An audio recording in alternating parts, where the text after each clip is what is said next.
बिस्मिल्लाहिर्रहमानिर्रहीम। इय्याका नअबुदु व इय्याका नस्तईन। अस्सलाम वालेकुम, वेलकम टू माय चैनल। आज मैं आपसे टमाटर की चटनी की बहुत ही अमेजिंग और मज़ेदार रेसिपी शेयर करूँगी। टमाटर और खीरे की ये चटनी आपने सिर्फ एक बार ये बना ली ना, यकीन करें आपको सालन भी फीका लगेगा। ये रेसिपी इतनी लाजवाब है कि आप इसे हर रोज़ बनाने पे मजबूर हो जाएँ। टमाटर और खीरे की चटनी को एक बार ज़रूर ट्राई कीजिएगा, उम्मीद है पसंद आएगी। रेसिपी पसंद आए तो लाइक शेयर करना मत भूलिएगा और प्लीज़ मेरे चैनल को भी इसे सब्सक्राइब करें।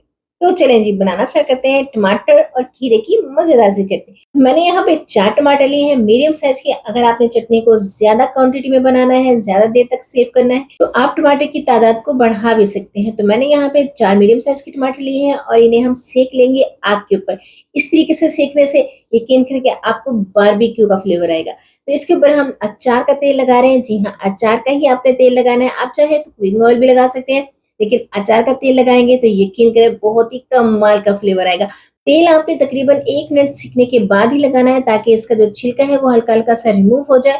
तब आप तेल लगाएंगे, यकीन करें फिर क्या ही बात है। ये देखिए, जो धुआं है यही इसका फ्लेवर है और इसी से ही आपको बारबेक्यू का फ्लेवर मिलेगा। तो यहाँ पे हमने टमाटर बहुत ही अच्छे से फ्राई कर लिए हैं। ये देखिए, इतना ही फ्राई करेंगे, इससे ज्यादा नहीं करेंगे। तो इसको हम निकाल लेते हैं, साइड पे करेंगे। अब लेंगे हम लहसुन। मैंने यहाँ पे 8 से 10 लहसुन के जो लिए हैं, इनको भी हम फ्राई कर लेंगे तकरीबन 1 से 2 मिनट के लिए। बस जलाना नहीं है, इनको अच्छा सा बढ़िया सा कलर देना है कि एक गोल्डन सा कलर आ जाए। तो ये देखें, लहसुन भी हमारा फ्राई हो गया और इसी तरीके से हम हरी मिर्चों को भी फ्राई करेंगे। जी हाँ, हरी मिर्चों को भी फ्राई करने से यकीन करें इसका जो टमाटर और खीरे की जो चटनी है उसको 4 चांद लग जाएंगे। इतना जबरदस्त इसका फ्लेवर आएगा। तो इसको भी फ्राई करेंगे हम। थोड़ा सा हल्का सा ऑयल लगाएंगे, घी लगाएंगे। मैंने यहाँ पे सरसों का तेल लगाया है जो अचार वाला होता है। इसे हम फ्राई करेंगे तकरीबन 30 से 40 सेकंड के लिए, बहुत सा बढ़िया सा कलर आने तक। तो ये देखिए, हमारी हरी मिर्चें भी तैयार हैं। ये चटपटी मजेदार सी चटनी यकीन करें आप गोश्त और सब्जी को भुला देगी। तो यहाँ पे ये तीनों चीजें अच्छे से फ्राई हो गई, इनको ठंडा होने देंगे। अब इनका जो ऊपर से छिलका है उसे रिमूव कर लेंगे। इसका छिलका बहुत ही आसानी से रिमूव होगा।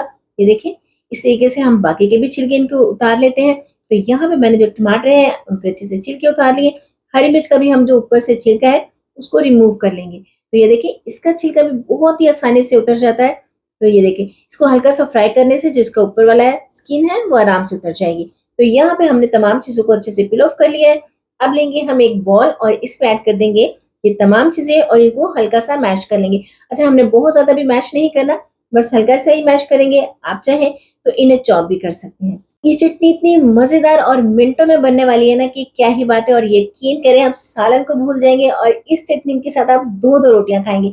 आप इसे पराठे के साथ भी इस्तेमाल कर सकते हो और चपाती के साथ भी। मैंने यहाँ पे टमाटर को अच्छे से मैश कर लिया है। अब लेंगे एक पैन और इसमें ऐड करेंगे हम ऑयल, घी जो भी आपके पास अवेलेबल है। 2 टेबल स्पून करीब मैंने यहाँ पे अचार का तेल लिया है। इसे हल्का सा गर्म करेंगे। इसमें ऐड करेंगे 1 टेबल स्पून सफेद जीरा और हाफ टी स्पून लेंगे हम राई दाना। जी हाँ, इनको हल्का सा कड़कड़ाएंगे तकरीबन कोई 20 से 25 सेकंड के लिए। बहुत ज्यादा हम इनको फ्राई नहीं करेंगे। तो ये देखिए, अच्छी सी खुशबू आने लगी। अब इसमें ऐड कर देंगे हम टमाटर, हरी मिर्चें और लहसुन जो हमने बारीक बारीक चॉप कर लिया है या मैश कर लिया है, ये डालेंगे और इसको हम पकाएंगे तकरीबन 3 से 4 मिनट के लिए। बहुत ज्यादा हमने इनको कुक नहीं करना। तो ये देखिए, टमाटर, हरी मिर्ची और लहसुन अच्छे से चॉप हो गया और फ्राई हो गया और लुक देखिए कितनी जबरदस्त है। इतना ही फ्राई करेंगे, इससे ज्यादा हमें इसे फ्राई नहीं करना। तो ये देखिए, मजेदार सी चटनी फ्राई हो गई है। अब इसमें ऐड करेंगे कुछ स्पाइसेस। तो मैंने यहाँ पे हाफ टी स्पून लिया है नमक, आप अपने टेस्ट के हिसाब से ले सकते हो। हाफ टी स्पून डालेंगे हम कुटी हुई मिर्ची, रेड चिली पाउडर का इस्तेमाल मैंने नहीं किया, ये डालेंगे। और साथ डालेंगे हाफ टी स्पून चटपटा करने के लिए चाट मसाला। जी हाँ, बस यही ऐड करेंगे और 1-1.5 मिनट के लिए भून लेंगे। बहुत ज्यादा हमने इसको नहीं भूनना। तो लीजिए, हमारी चटपटी मजेदार सी टमाटर की चटनी है जो बन के तैयार है। लुक देखिए कितनी जबरदस्त है, देखते ही भूख लगे। और यकीन करें आप एक की जगह पे 2 पराठे खाएंगे। और गर्मियों में तो आपको पता है टमाटर की चटनी कितनी ही फायदेमंद है। तो यहाँ पे इसे हम करेंगे साइड पे और ठंडा होने देंगे। तो ये देखिए, यहाँ पे हमारी जो मजेदार सी टमाटर की चटनी बनके तैयार है। आप चाहें तो इसी पॉइंट पे आप इसे खुश जार में रखें 1 हफ्ते के लिए फ्रीजर में, और यकीन करें जब दिल करे इसे निकाल के खाएं। तो जी, हम यहाँ पे बना रहे हैं टमाटर और खीरे की चटनी। तो इसमें हम कुछ वेजिटेबल डालेंगे। एक मीडियम साइज का प्याज ले, उसे बारीक चॉप कर लिए, ये डालेंगे। और डालेंगे हम खीरा बारीक चॉप करके, क्योंकि हम खीरे और टमाटर की चटनी बना रहे हैं। इसमें डालेंगे हम धनिया, खुशबू और टेस्ट के लिए। तो इन तमाम चीजों को डाल के हम अच्छे से मिक्स कर लेंगे। तो ये देखिए जी, जबरदस्त टेस्टी जायकेदार बहुत ही कमाल की टमाटर और खीरे की चटनी बनके तैयार है ना आसान रेसिपी। यकीन करेंगे इतनी मजे की है कि जो भी खाएगा खाता ही रह जाएगा। तो लीजिए, ये है इसकी फाइनल लुक। उम्मीद है आपकी रेसिपी पसंद आएगी। रेसिपी पसंद आए तो लाइक शेयर करना मत भूलिएगा। फ्रेंड फैमिली के साथ शेयर करें, मुझे दुआ में याद रखें। खुश रहें, खुशियां बांटें, अपना ख्याल रखें, अपनों का ख्याल रखें। मुझे भी अपनी दुआ में जरूर याद रखें और इस रेसिपी को सेव करें, फ्रेंड फैमिली के साथ शेयर करें और एक प्यारा सा कमेंट भी करें। ये ज़रूर बताएं मुझे कि शेयर किस कंट्री से देख रहे हैं ताकि मैं आपका शुक्रिया अदा कर सकूं। टेक केयर, अल्लाह हाफिज़।